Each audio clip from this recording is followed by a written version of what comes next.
Mag-ihaw naman tayo para maiba. Hello mga mamshi sa Japan, ako nga po pala si Mami Roxanne, full housewife, may part-time job dito lang sa bahay.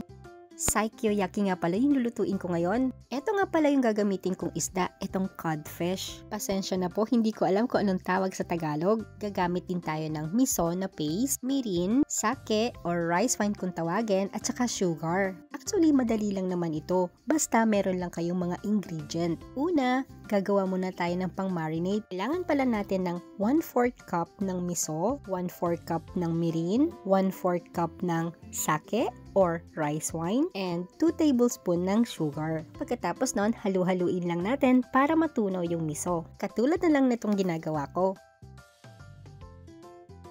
Nang natunaw na nga ang miso, ilalagay naman natin itong mga isda. Kung hindi nga pala kayo nagmamadali, mas masarap nga pala itong i-marinate ng 2 to 3 days para mamuot talaga yung lasa dun sa isda. At eto nga, inilipat ko yung i-marinate ko sa ibang lalagyan.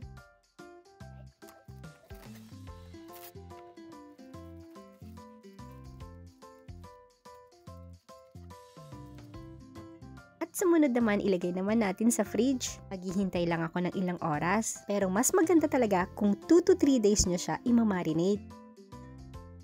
At eto nga, dito ko nga siya iihawin. Pwede nyo nga rin pala itong i-bake kung meron kayo.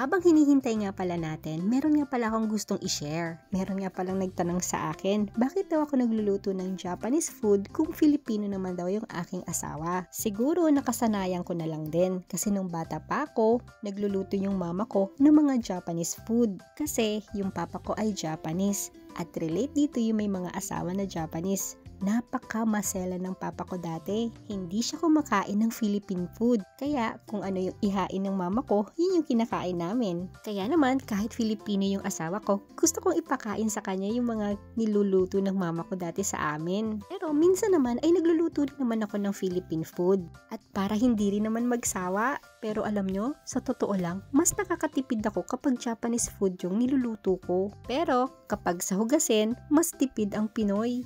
O siya, balik na tayo dito sa video ko. Kaunting-kaunti na nga lang ay okay na ito. O siya, maghanda na tayo. Nagugutom na yung mga buaya namin sa tiyan. Tara, kain po. Itadakimasu! Sabi nga, hindi mo malalaman kung hindi mo susubukan. Kung palagi kang kabado, ang pintuan ay laging sarado. Tandaan, maigsi lang ang buhay at mabilis ang oras. Walang reply at wala ding rewind. Kung lagi ka lang nasa comfort zone katulad ng ginawa ko, pag marinate, hindi ka makakarami ng sungkit ng mga prutas kung nasa iisang sanga ka lang. At minsan, nagtsatsaga tayo sa mga prutas na nalalaglag lang sa harapan natin. Pero kung susubukan mong tumingala at itaas ang kamay mo, standard mo, saka mo makikita na kay dami pa palang nakaabang at mas maganda para sa'yo. That's why mahalagang alam mo ang pagkakaiba ng salitang gusto mo sa deserve mo. Ay, hindi pa ako ready. Ay nako, gumising ka. In this life, you cannot be never truly ready. Minsan ay kailangan mo lang panghawakan ang tinatawag na intuition. Minsan ay nalilito ka sa iyong isipan at minsan naguguluhan